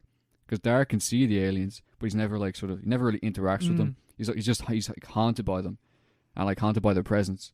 But they never really interact with him. Whereas like Montgomery's like directly abducted by them, and he returns, and like that's their kind of connection. Like they're fucking ending, man. The ending is mad. The ending's very cool because it like throughout the entire film, like Mike, like what sort of disturbed me at the start was like I just thought it was gonna be like a sort of kind of camp trip where it's just like, you know, that's basically it all through the film. But like it like converges into different things and it grows into something else. And it gets mad, like it's almost like Naked Lunch or something, or like or like Train Spotting, or like Train Spotting, Irvin Welsh kind of thing, you know, or Douglas Copeland or whatever. It's like one of those like sort of really kind of intense like teenage sort of, I don't know, like novels almost, you know. And like at the end with Montgomery returning from the aliens. Like Dark's in his room after coming home from the party. He's been sleeping naked as well. He's been rejected by Mel. He's sleeping naked. He's sending out signals out there to the space aliens or something like that, you know. But like, yeah, he's in his room and he's depressed as fuck. And he's like, oh, my generation's the last generation. He goes to bed. All of a sudden, Montgomery appears, or he like flies in the window or something like that. He just knocks on the window. Yeah, creepy. Yeah. And then they have a nice. That was a very tender fucking moment as well. That was really tender. very beautiful moment between the two. Very authentic, Sitting there and just like talking about how much. Well, they say something like, it's something along the lines where like, if everything's not gonna be okay, as long as if everything's gonna go to shit and everything won't be okay, as long as I'm with you, I will be okay. Yeah, something along those lines. Yeah, it was a very nice moment. I was like, it was a cool kind of. I thought that was because like they're not really together for like a lot of the film. No. Like, they're only in a few scenes together. But you see those looks. But that's like, yeah, you see the look in their eyes, you know. But like, that's like the whole kind of nature of the story and like the experience of like the teenagers and like, you know, maybe the 90s in general. Like everything's so transient, but like life kind of rhymes where you come around to like these different points in time and like eventually you find your way, stuff like that, find your salvation. But like then fucking Montgomery, he starts coughing in the bed. Yeah. And he turns into a bug. He explodes and turns into a bug. He explodes and turns into a bug, you know? And then he's like, I'm out of here, and he crawls away. Yeah, it's like Greg Araki. He's like, I'm out of here. Yeah, I was like, my literal note was like, this is Kafka-esque as fuck. Yeah. It reminded me a lot of Burroughs, you know, because he had the whole thing as well. Because Naked Lunch is basically about, the film at least, is about a guy who's gay, but he's in denial about it. And you have like all these crazy monsters, like the ass monster that like jumps off the table and he starts jiggling on top of Bill while he's having sex with the girl or whatever. That's like representing like his sort of like his latent desires. Yeah, his gayness or whatever, and like his fear of that. And like insects kind of represent that as well, like the sort of impulses inside you, like insects are like, you know, like the fly, like insects are like these primordial primordial urges, like these creatures that just sort of do what they desire, you know. And pure experience, the pure subject of ideology. And that's what Montgomery is, I suppose. That's what he represents. Too dark, but at the same time it's not all about dark, you know. No, it's not. Yeah, it's definitely about like the generational thing as well, because like one of the things that I took a note of was like all these, and it is that is what you're saying about earlier about the party at the end of the night is just the fucking goal to reach towards. Like once you get to the party, everything will be okay. But then what happens after the party? What's the next thing that you have to overcome? What's the meaning in your life that you're searching for? All these characters are looking for fucking meaning when in their lives, be it through drugs or sex or love in the case of Dark. And in that moment where Dark finds love and finds solace and finds peace, his lover fucking explodes and turns into a fucking bug. As like, peace, I'm out of here. There's something really Kafka-esque about it in the way that like there is no meaning and there is no, like, it's an eternal struggle for finding meaning. It's the eternal struggle of man trying to find purpose within the world, and all these characters are trying to find it. And this is like almost like the first generation where like your future is not mapped out for you. Like like that's there's like no future, not like a necessarily pessimistic sense, but in the sense that like there's nothing that you can imagine going forward, you know. It's not like you're born in like the fucking 60s, 50s, 70s, whatever. You fucking, you know, I'm going to get a job. I'm going to fucking settle down, have a house, and then that's it. That's the rest of my life. For, you know, kids in the 90s, the 2000s, 2010s, it's not like, oh, what the fuck are we going to do? Like, that's... Yeah, what do we do? What are we doing? What the fuck's going on? Yeah. And it's a sense of, like, being the lost generation. Not the lost generation, which is the thing, but like, you know, a generation that is lost, generation that's doomed, and you can see it in our eyes, and there's no hope whatsoever except for aliens to come down and fucking probe you, and change you into a fucking bug, probe you. But Yeah, it's the same because everyone's searching for meaning. You have that. You have the televangelist character, Yeah. Moses Helper. That was such a fucked up man. That scene. Yeah, which is like Oh. that.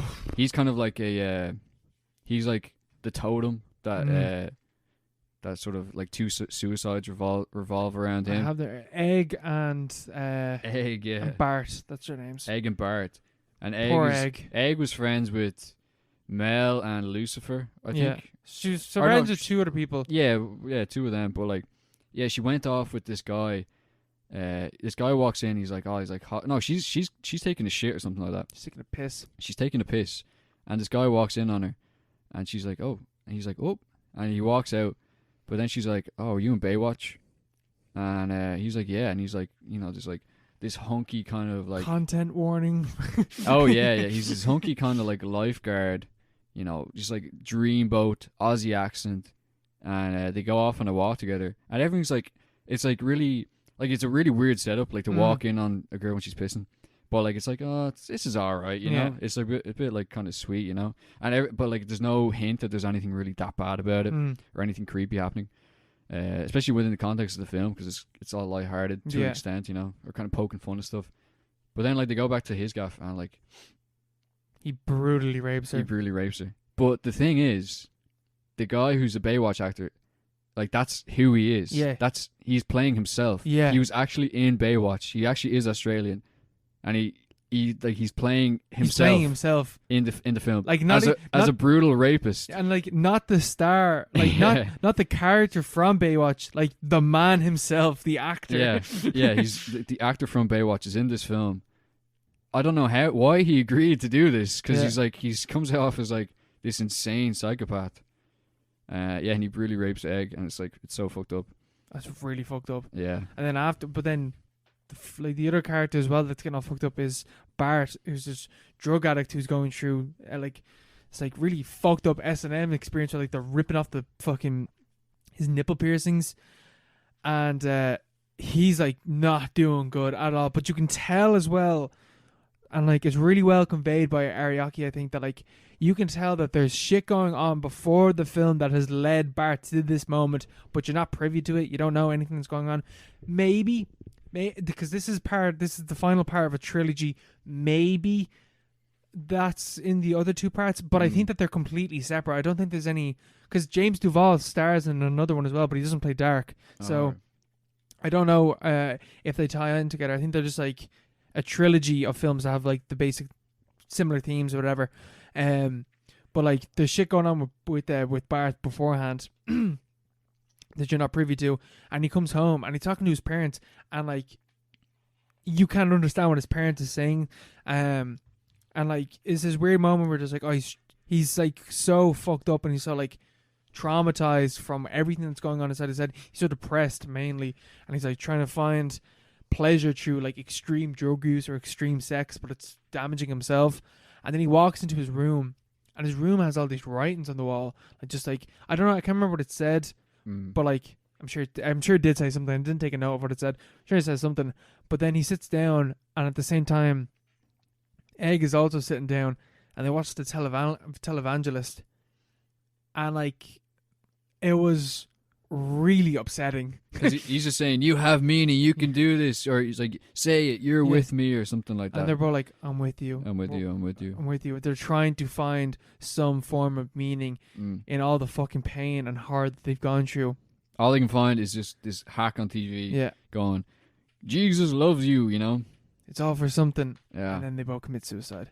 Yeah, in like horrific ways. Yeah. He sticks his head in an oven, and his parents are like wailing, crying on the phone to the people at the party, and I don't know what happens to her, but she gets fucked up on her bed. There's just blood everywhere in her room. She pretty shoots herself or something, but it's so fucked up because like that's like the film really, like, I don't know, it's like a statement piece in itself, like that sequence on the film. Oh, it's super powerful moment as well. Yeah, very powerful moments as well, because it's like up until that it's just like it's depressive and stuff, and everything's in a haze, but at the same time it's like it has that campy vibe to it. You're like, oh, this is like kind of, it's all kind of a dream, And then people start committing suicide. It's like, oh fuck. There's something, but like tonally though, It still works. it's consistent. Mm. I don't know how this film does it. Where like there's never a major fucking whiplash in tone, except for like when the guy's with the rape egg. That's like the only moment where it's like, oh Yeah, fuck. yeah. But like, you can kind of tell at that stage that there is a sinister tone to the film, because I'm pretty sure at that stage the alien has appeared and he's fucking blasted 3 people into out of existence. Yeah. So like, what the fuck is going on? And then everything starts to go to shit.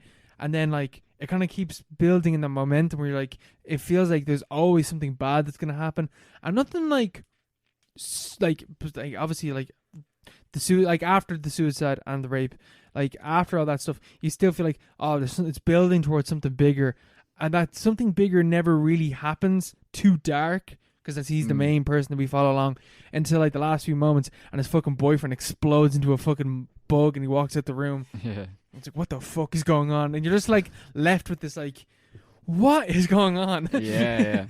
It is a weird one though, you know, because it works. It does work a lot. It works extremely well. Because it's like weaving in and out, and all the characters, like the suicides are like incidental. Like they're like it's impactful, but at the same time, it's like it's more of like happening in relation to the party. It's like a satellite thing happening with, like, everyone's at this sort of hedonistic kind of like, you know, sex-filled, drug-filled orgy party. Yeah, it's party thing, but like at the same time, everyone at the party kind of knows it's a hollow kind of thing. It's like it's not their salvation. Yeah, it's just something sort of to distract themselves, even though it's something they've looked forward to all it's day. A distraction. Yeah, for everything, yeah. Distraction all day. You even have that moment where the fucking sister walks up to her brother who's riding his girlfriend up against the wall, and she's like, sorry, it's not her brother, it's her twin, and she's like, oh, now I'm feeling horny, because she can like vibe with him and she feels the same way that he does. So then she gets up against the wall with her boyfriend. They just start riding right beside her twin brother, and his girlfriend. Yeah. Awful. Yeah, and like at the same time as all this is happening, like, you know, the other kids are like killing themselves and stuff, you know. Like all these awful kind of things are happening, and the aliens on the loose, you know, very strange one, very, very strange, you know, but like it works. It does work. Works very well. Works very well. I also think that there's something about like the way that this film conveys, like, there's no sense of reality in this film, if you know what I mean. Like because it's so artificial and so stylized, there's no reality really in the film, but in doing so it reveals a truth about reality. It's that fucking aesthetic truth that we were talking about before, kind of thing. Truth, yeah. Where like in conveying in this hyper stylized artificial world that Ariaki's created, it reveals the truth of like a generation that is lost and is fucked up. No hope for whatever lies in the future. That like this is just gonna go on and on and on and on. And little did you know, like 5 years later, fucking 9/11 would happen. But and restart history again. It's back. History's back. History 2. But I think that like the fucking moment where like Montgomery explodes and turns into a fucking bug, the way that Kafka uses absurdity is to, like, you know, convey a truth within reality. Like, you know, the fucking metamorphosis, the way that fucking Gregory. Yeah, Gregory, yeah. Yeah, wait, hold on. Gregor. I was trying to think if there was a tie between Montgomery and Greg. I guess they're Montgomery. Montgomery. Don't know. Maybe something there. But Maybe, yeah, maybe. But the way that like Kafka uses like turning into the book, whatever, is that, you know, the whole truth about the man that is like complete, like fucking basically infertile and like completely useless in modern society. Relatable, bro. But like that's fucking the truth here as well. This is a generational thing where like we are all the bug. We're all the bug scuttling on our back, stuck in bed. And we're just like, we gotta get out of here. Just get the fuck out of here and just crawl out the window and we're good to go. Yeah, fly off with the space aliens. You know, that's the only way. That's the escape. Yeah, there's definitely a thing. You know, you can either be dark, lying in your bed, depressed, wondering about the future, or you can be a fucking bug, just being like, gotta get out of here and floating out the window with the aliens. I gotta float. Even though like Montgomery's like mad timid, like he's always stuttering and stuff. Yeah. What's that symbolic of and stuff? And obviously he's lusting after your one. I can't remember her name. I can't remember any of the characters' names. Her bra is too tight. That one. I just remember fucking Meg. Is it Meg? Mel, dark, Montgomery. They're the only ones I remember. And Egg and Bart. The 5. But they're like 5 out of like 10, 15 characters So that are in many. this. There's So so many. many characters. But yeah, it's the aliens. I think the aliens are so key because that was like the coolest part. The alien shows up at the party as well. Yeah. Just getting a brewski. Yeah, he's just having a can, like, they're among us. They're just like us. Okay. He puts on the glasses. He's like, I'm drinking a can of ideology. He puts on the glasses and it's just fucking. It's just it looks like a regular person. Yeah. We are all drinking from the can of ideology. Gonna get a yaki. Yeah. It's a great film though. I think though It that is. I think It's that good. especially the ending, like, because it feels so tender and so pure, like that moment between Montgomery and Dark, and it's like even Dark's name. Just think about that now. Dark is his name. Dork. My name's Dork. But when they're lying beside each other, it's like, oh, through all this fucking craziness, you know, as long as you can find someone that you love, like whoever that may be, like that's all that really matters. But then the film just explodes that person, turns him into a bug. I was like, that's not even the answer either. It's absurd. You know, it's absurd. I liked how. Where did you watch actually? YouTube? No. Where'd you watch it? Special site. I watched on YouTube. It's on YouTube. Yeah, it's good quality as well. Fuck. But I watched on YouTube and I love reading the YouTube comments. But all the comments were so tender. Like, you know when you're on like a video that's like sort of like a cult kind of thing. It's like sort of off the grid. And it's just the fans in the comments talking about like their experiences of watching the film and how much it means to them. Like, that's what this film, like the comment section of this film is just like, is everyone just going like, oh, this film really spoke to me. It was like, this film saved my life and stuff like that. Yeah. And like, oh, I didn't think anyone else liked this film. I was like, oh, I feel so at home in this comment section. Yeah. It's like so sweet, you know. Such a cool kind of community. Ariaki, baller. He's a little baller, you know. Like, This is a great film. I don't know how people would have seen this in the 90s, you know. Video. Yeah, maybe. DVDs. No, it was released in theaters as well. Was it? Yeah, because I'm pretty sure Ariaki was a bit of a name at this stage for the new queer cinema. Oh, yeah. New Queer Cinema. Yeah, so. The lads. There's someone else, him and someone else are two big names in that, but I can't remember who the second person is. New Queer Cinema. There's him and one other fella. There were two big enchiladas in the new queer cinema. I can't remember who the other one was. Two big cannolis. The big cojones. That's it. We go on to some listener questions. Let's get on some listener questions. If you want to ask us a question, you can get to us at @paro_pod on Insta or on Twitter. Or if you want to email us, you can get to us at theparopod@gmail.com. That's theparopod@gmail.com.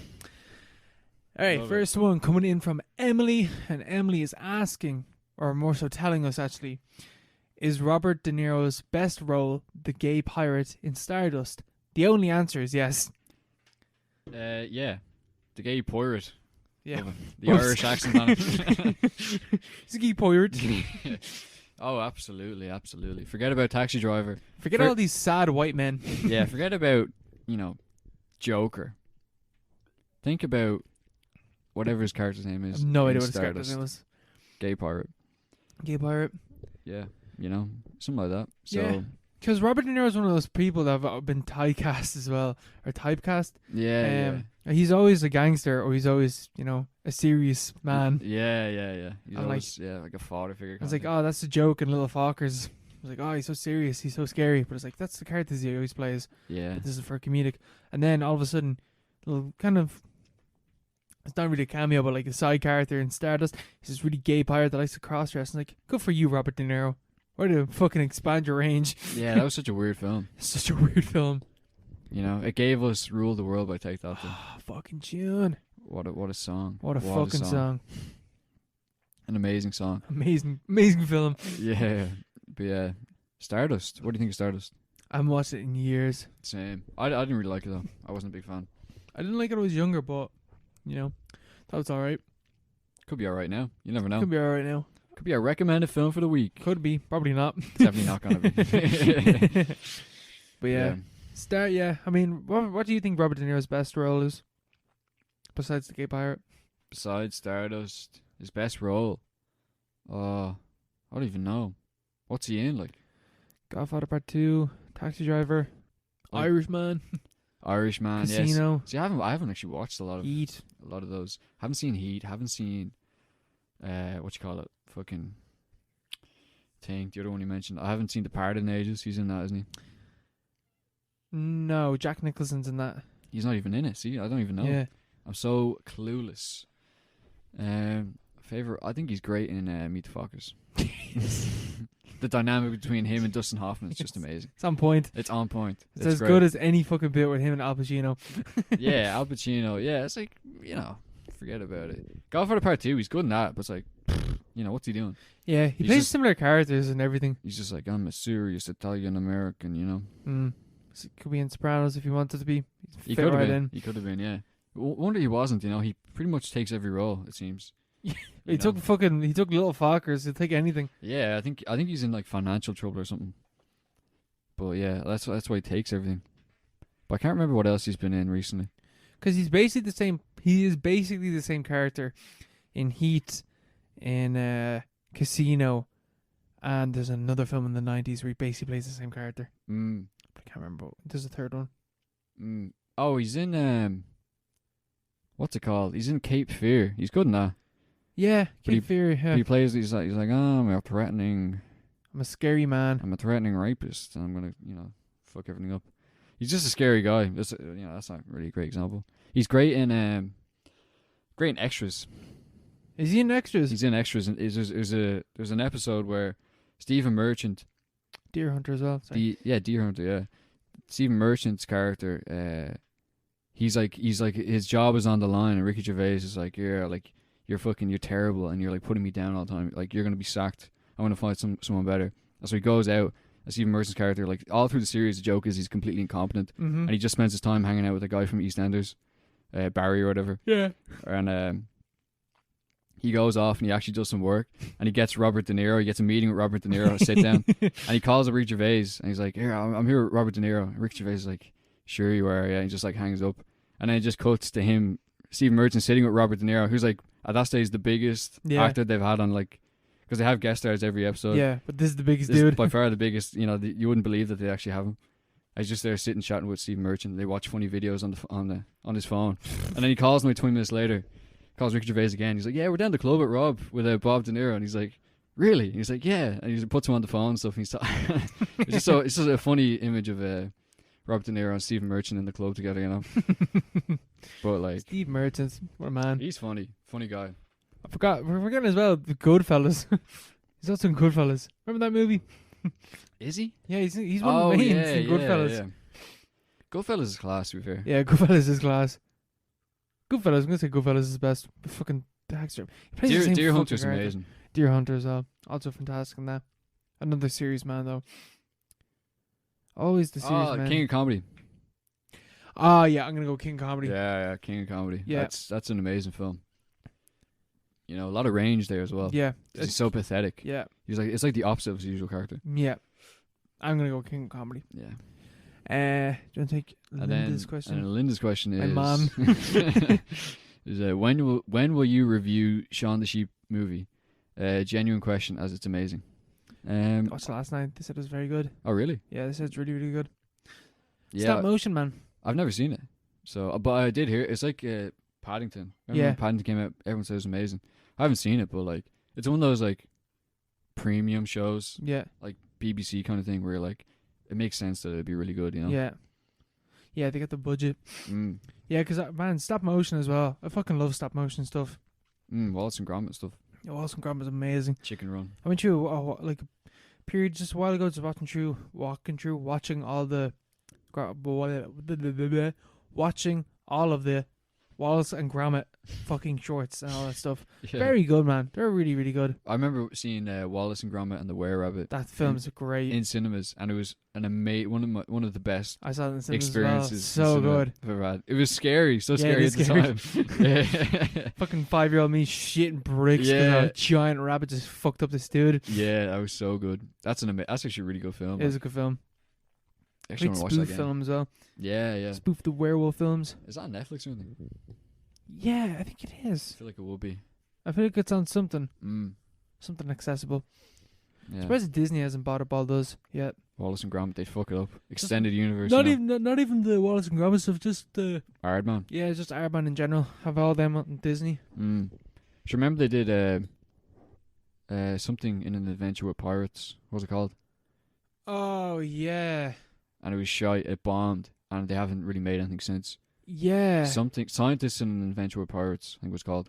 yeah. I do remember. It's got that fucking meme in it where it's just like, oh yeah, it's just a photo of like him talking about something, like everything's okay, and then the next cut is like him with all his face all fucked up, and it's like, I can't remember the meme. I can't remember the meme format, but there's a meme from it. Yeah, but yeah, apparently that was shite, Yeah, and they haven't really made stuff because they sort of put all their fucking chips in on that. I think. What's that one that they do Kubo and they do Box Trolls? That's not Aardman though. That's a different one. Box Trolls, is that not Aardman? No, No, this Leica is or something. Leica. Leica, yeah. Yeah, Leica's the other one. You ever watch fucking Kubo and the Two Strings? And like probably the best stop motion thing I've ever seen. Really? Actual film, shite.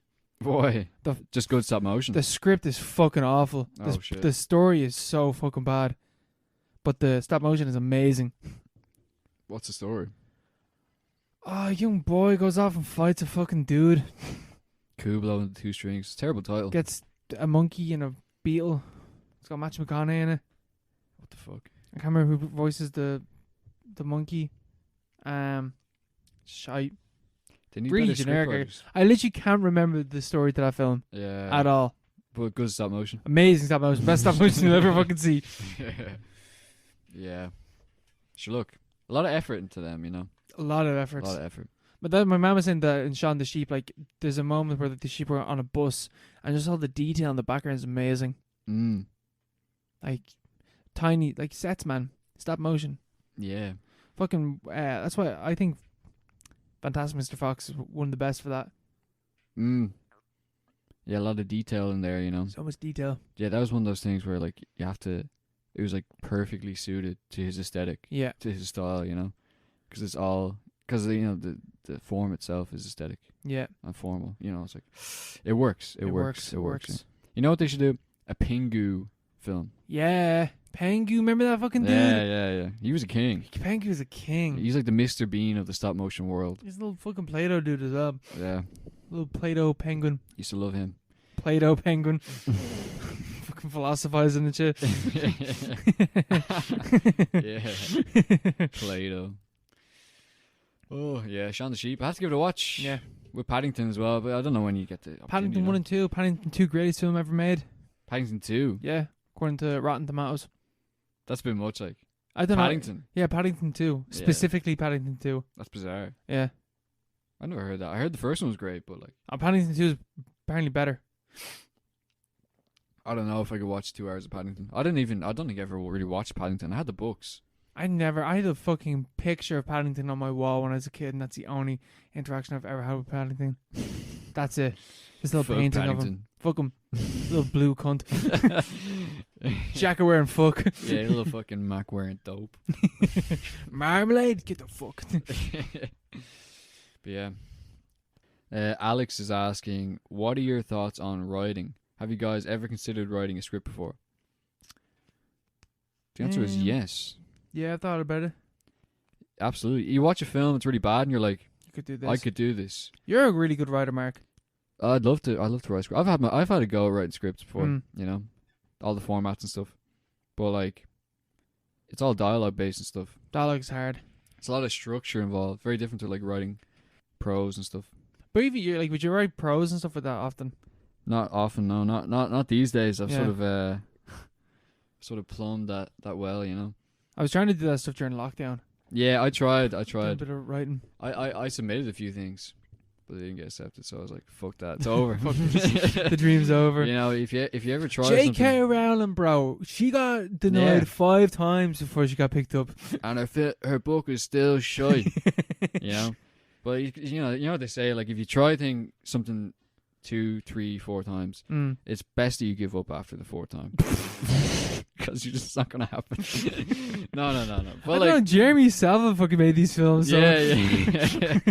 Absolutely. No, yeah. I like writing. But like, I'd love to do a script. Mm. You know, like a proper script. I was watching seminars there like last month as well. On they had like a festival, a screenwriting festival here in Dublin. Mm. I was watching a few things about that. Roddy Doyle was talking about it. He had a seminar where he talked about, because obviously he started out as a writer Mm. and did the commitments and all that stuff. Like, he has like a really unique story in that, like, he was asked to, he sold the film rights pretty much straight away, Yeah. and he did the script for the film, Mm. and like, not only did the book like lift off like the film pretty much immediately after as well. So he was like, The film's I think the film's better known than the story, than the book. Like, yeah, because the film is like iconic, you know. yeah. So like, he's like an iconic writer, but he's also someone who's like written iconic films.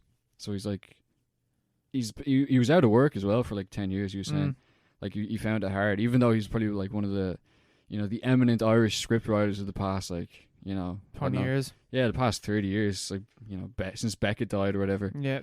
You know, 89, I think. Yeah. But like, so like, you know, he found it hard and stuff. It's because there's no indigenous industry here, so Yeah. Yeah. you have to go to London, really. That's what he was saying.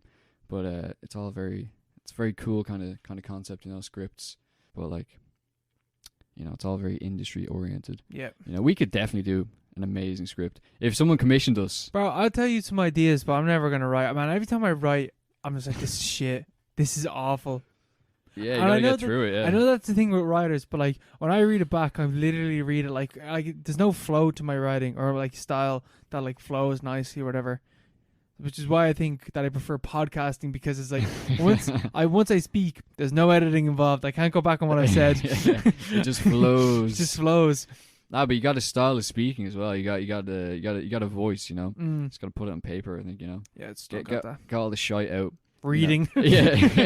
Fuck that, like. Taika Waititi has a really good process, I think, for writing scripts and stuff like that. But his one's fucking Jesus. He's also fucking insane. What he does is he writes the first draft or whatever, and he doesn't read it, and he puts it away for a year or like 6 months or whatever, and then he comes back to it, and like he's kind of forgotten that he wrote this, and then he reads it, and he's like, this is fucking awful, and then he puts it down, and then he by memory tries to rewrite this story and like add in all the bits, like all the funny bits or whatever, because whatever you remember is the actual important shit. Yeah. And then, because that's this, so you remember like 60% of the script or whatever, and you're like, okay, everything else was not necessary, obviously, and then I can fill it in with all these gags and all these funny bits, and that's how you write the scripts.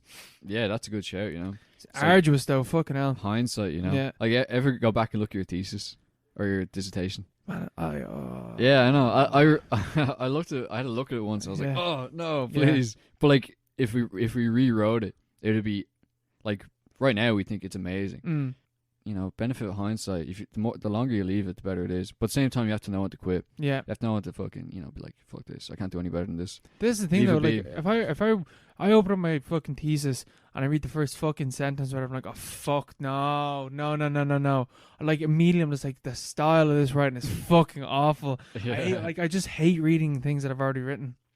And like, no matter how long time has passed, I'm like, this is fucking awful. And then if I try to redo it, I'm like, this is fucking awful as well.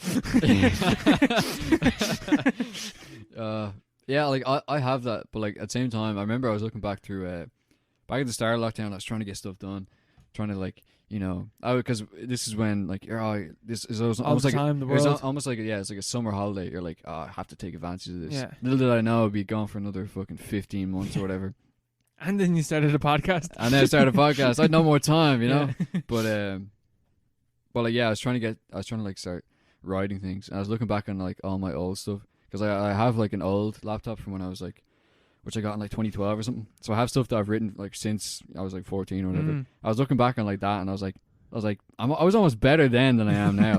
like some of the stuff, like just like little snippets, but like there's no like coherent, like long tracks of like really good work or whatever. But I was like, I had a good little little thing going there, but I fucking lost the thread or whatever about 2016 or something. Sure, maybe work could kick you back into gear. You know, sometimes you have to stay busy to get those things going. Yeah, part of a schedule, part of a routine. Yeah. You know, we could do a script, or we've got a routine. You know, if someone Texas Chainsaw rights owners said to us, you know, you've a month to write a script, we could bang out probably the best Texas Chainsaw film in 50 years. Fact, look it up. Yeah. Fact. At least, Easily. at the very least, it'll be better than anything that came out past Texas Chainsaw Massacre 2. Yeah. I suppose. Yeah. Anything like after that. Yeah. Texas Chainsaw Massacre 3, better than that. Absolutely. 4, Jesus Christ, fucking hell. We'd include references to 4 though. Yeah. Just have fucking, The yeah. Illuminati in there somewhere. Somewhere in there. Yeah. Just for the laughs. It's just structure, you know. Films. 3 acts. You need your 3 acts. You need your beat by beat by beat. But at the same time, you don't want to do beat by beat by beat. Gummo. But Gummo. Sleepaway Camp. At the same time, we don't have the clout to do Gummo, you know. So Harmony Korine, he got lucky. He met a fucking pedo photographer in the park. Yeah. And he gave him a fucking script to write. And then he made his own film. Easy. Easy money. Easy. All we have to do is find a pedo. That's fucking grand. Pedo in the park. Yeah. Do you want to make my film? Man, there's so many pedo fucking photographers. I'm sure it's easy. Oh yeah, it's just a matter of finding a good one, you know. You know, Larry Clark. Say what you want about him. He just made a decent film with kids, you know. Yeah. Oy oy. We leave it at that. So We'll leave it there, lad. what's the recommended Oh, film? our recommended film for episode 41 is Tropic Thunder. We're gonna go all out with Tropic Thunder. We're gonna do what Les Grossman promises to do to the Great Dragon or whatever. You know, we're gonna fuck it up. We're gonna fuck it up. Completely fuck it up, and you take that as you will. What a cast as well. Too many people to mention. What a cast! Also yeah. got Match McConaughey in this as well. In a Matthew minor McConaughey. role. Yeah, Ben Stiller. Everyone's in it pretty much. Jack Black is in it. Tom Cruise, unrecognizable as well. Yeah. It's like it's the film that basically nuked the 2000s. It ended the 2000s strain of comedy that we've been talking about for the past 2-3 episodes. All that ringer bullshit. Yeah, it basically ended after this film because this film just encapsulated it and destroyed it. But yeah, it's a great film. So I think everyone knows about it. So Yeah. it's easy. on Netflix. Yeah, Yeah, it is on Netflix. have a look. Right. All right, We'll be back sayonara. next week talking shit, doing something. We might have guests, not sure, but we might. But see you. Bye.